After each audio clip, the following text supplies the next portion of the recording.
If last year's finale was about who won the Drivers' Championship, this season would be about the battle for P2.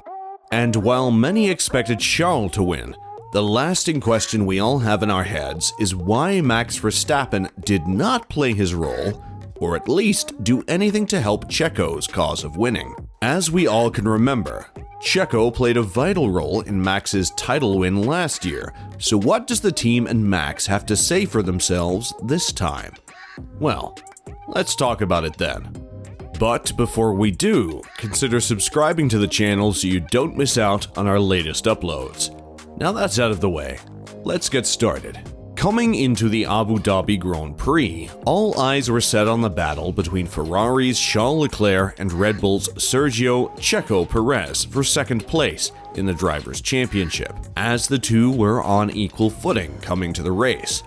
But we must remember, a week prior to that, in Brazil, Checo had the opportunity to get ahead of Charles if it wasn't for Max's defiance of team orders. We can discuss whether that move from Max was wrong some other time, but what we all heard from Max after the incident is that he will do his best to help Checo in finishing ahead of Leclerc in Abu Dhabi. And as the lights went out in Abu Dhabi, Max pulled away from the competition from the very beginning, with Leclerc a few seconds behind and Checo following the Ferrari. And I would say most of us were expecting Max to return the favor to Checo and back up the Ferrari, as Checo had done to Lewis in the previous year. But that defensive showcase would never come about, as Leclerc was able to eke out ahead of Perez and finish P2 in the Drivers' Championship. After the race, Verstappen would be asked if he got any instruction to back up Leclerc. Verstappen would reply with, "No, there was not. But also, that is quite a tricky call to make. You also don't want to end up... Of course, you can possibly block, but is that fair racing? I think not the nicest way going out of the season like that." And it looked like Checo was catching him enough to try and actually get a move, but then he lost quite a bit of time with that bit of a fuss between... Was it Pierre and Alex, probably? You lost quite a bit of time with that, because I was watching the screen, but yeah, unfortunate. I think, like Checo said, that second stint, because the DAG was quite high on the medium, in hindsight, probably as a team, we could have pushed a bit more on that middle stint for Checo, but that's always easy to say afterwards. At the time, we thought we had to be a little bit careful on the tires. Again, we've had a lot of great weekends, but even in great weekends, there are always things that you can learn. At the midpoint of the race, we could hear Checo complaining to his team that Max was holding him up as he was trailing Max by only 2 seconds. Checo would point this instance out as the one that could have won him the battle with Charles. Yeah, we were discussing it at some points, but yeah, I think we thought that the DAG was going to be higher than it really is, and we just didn't push as much as we should have pushed on that second stint, and probably will have left 2 seconds on the table there. On the other hand, Charles would point out that the dummy call that he thinks won him the battle. On lap 34 of the race, Leclerc was told by his pit wall, "Box, opposite Perez."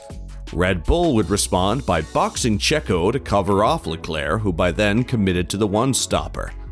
This pit stop dropped Checo to P6, with a 20-second gap to Leclerc, with only 24 laps left to make up the time.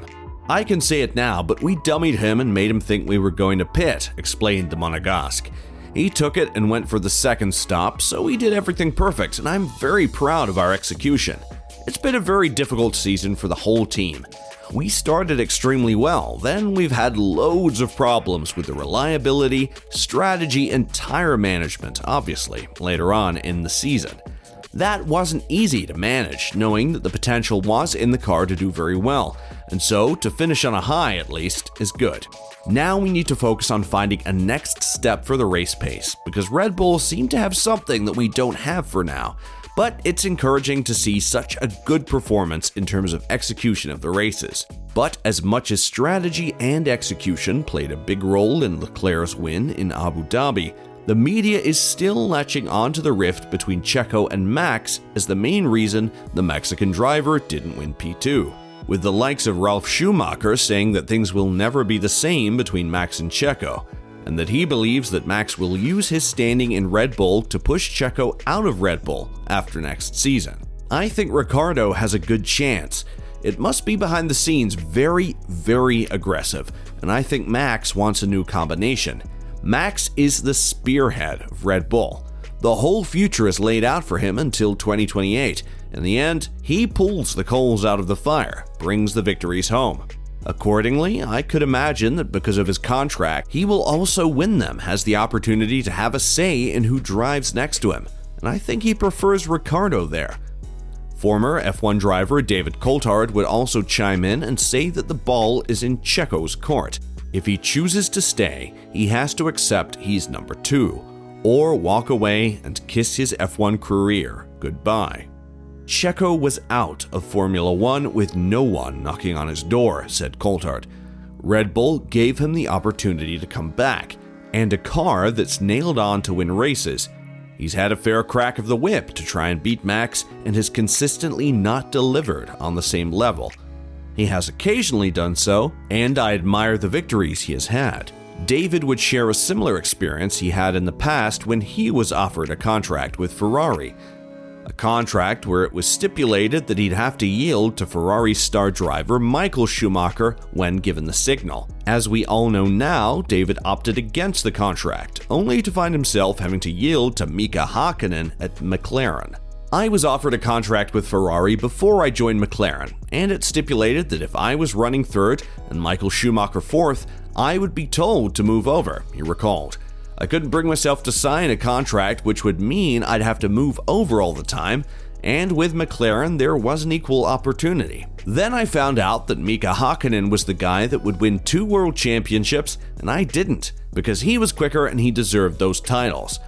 The reason I took the team orders when I was told to move over for Mika was that I had one other choice, which was to leave. I had no other choice of anywhere else to go, so I chose the path which gave me a car and the opportunity to perform. If Checo doesn't like it, then he can leave the team, he continued. But where is he going? So, for me, it's just another one of those sporting decisions. You'll never change the mind of those who feel Lewis Hamilton was robbed of the world title in Abu Dhabi last year, any more than they will give credit to Max for winning the championship, and vice versa. It was just one of those moments that comes and goes, and the teams will handle it. The reality is that Max is one of the elite drivers in the world. Elite drivers like the Schumachers and Sennas didn't pass through their career without examples of standoffs and disagreements with their teams. That's part of their DNA and part of what makes them successful. To use a line from Jerry Maguire, it's not show friends, it's show business. And there you have it, guys. So was the team wrong for not helping out Checo as much as they did for Max in the previous year? Let us know in the comments section below. And as always, don't forget to like and subscribe to the channel if you haven't.